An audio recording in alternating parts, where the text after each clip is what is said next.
desistir, eu não vou me entregar. Bom dia, boa tarde, boa noite, dependendo do horário que você estiver assistindo esse vídeo. Aqui é o Fabrício Vicente, do Evangelho Marginal. E vamos falar um pouco sobre essa semana que vai ser sexta-feira, o Dia da Consciência Negra ou o Dia da Paciência Negra. Por que eu digo isso? Primeiro, porque no Brasil é muito complicado ser preto.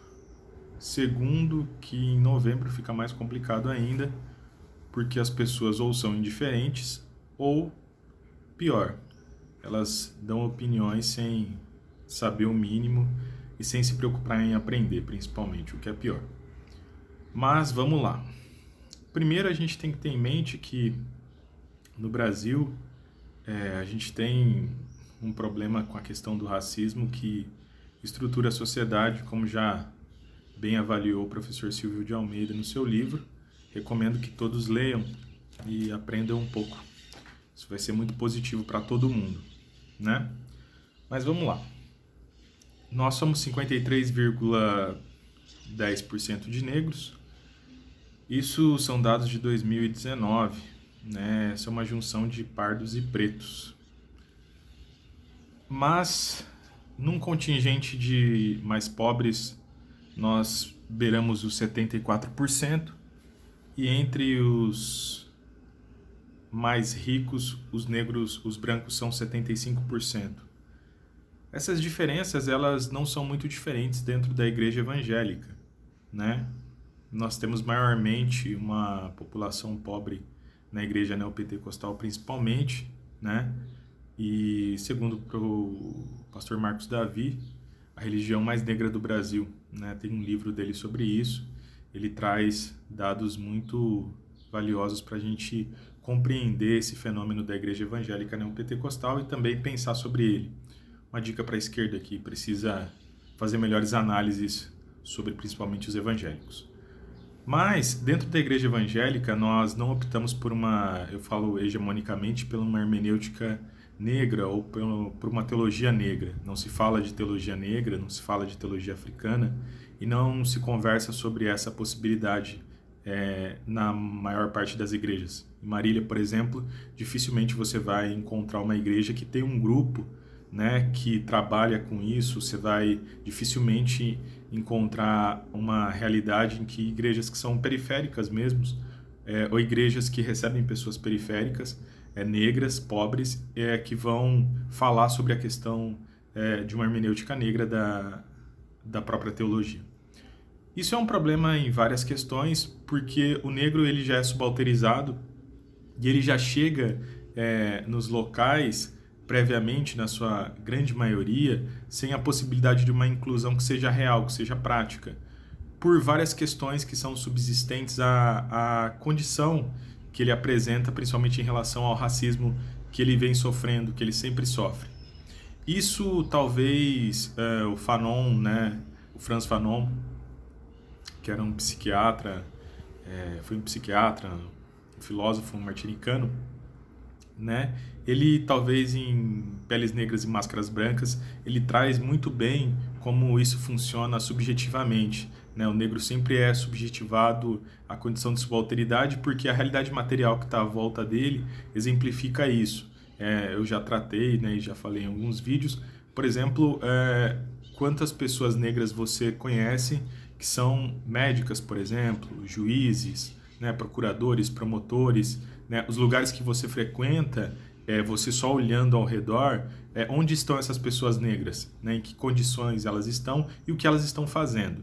E eu estou falando principalmente de Marília, uma cidade pequena, que tem características muito provincianas, né, literalmente altamente preconceituosa e racista, principalmente levando em conta que é uma cidade que não promove a inclusão, né? Socialmente é uma cidade muito pobre nessa questão, extremamente pobre, né? Eu falo do poder público. As igrejas acompanham isso, as igrejas, elas, de modo geral, como eu já disse, não tem nenhum grupo que trata dessa questão, muito menos uma preocupação verdadeira com isso. Mas, quando você olha ao redor, por exemplo, e vê algumas questões, principalmente quando você olha onde estão essas pessoas, você tenta ter um pouquinho de sensibilidade para observar isso, você vai ver que claramente onde estão essas pessoas. Então, demonstra que nós não temos preocupação nenhuma, demonstra que a igreja evangélica, pelo menos em Marília, tem muito pouca preocupação com isso, tem atitudes talvez pontuais. Provavelmente agora, dia 20, alguns pastores vão, e vou usar esse termo mesmo, fingir que se preocupam com isso, e aí vão colocar algum negro para falar na igreja deles, para dizer que eles têm alguma responsabilidade quanto a isso. Mas não tem. Não tem, porque se tivessem, estavam planejando isso ao longo do tempo e instituindo isso como uma questão prática dentro das suas instituições. E isso eles não vão fazer porque eles não têm interesse nisso. Até porque o negro é bom para ele cantar, para ele estar lá participando de alguma atividade dentro da igreja, cumprindo algum ritual, né, que é de desejo de quem instituiu, né, ou quem manda, mas ele não pode estar liderando. E por que eu estou falando que isso é ruim, né? Ah, Fabrício, você está só reclamando. É ruim porque, de modo geral, a igreja evangélica ela devia promover uma libertação em relação à condição subjetiva e objetiva do negro. E como você poderia fazer isso? Através de uma hermenêutica negra, trazendo uma realidade que poderia, entre aspas, ajudar nessa libertação subjetiva, demonstrando que Cristo, também esse Salvador negro, preto, periférico, né, ele é o Jesus que aparece para salvar o homem, mas que ele é negro, né? E que reconhecer isso não tem problema nenhum. Na verdade, isso seria maravilhoso para um reconhecimento de você como preto, né? Eu falo mais principalmente para jovens negros, pretos.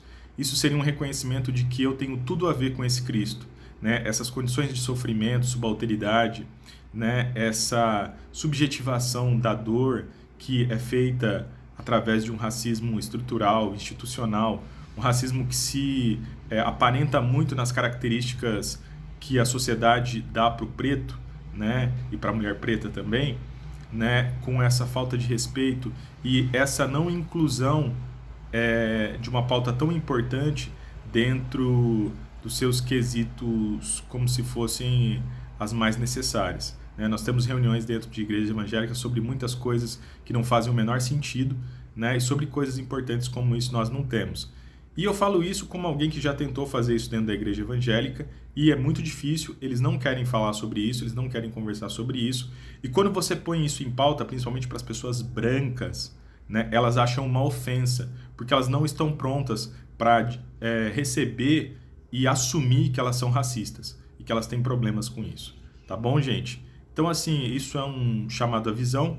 Próximo vídeo, provavelmente, vamos falar um pouquinho sobre uma introdução à teologia negra.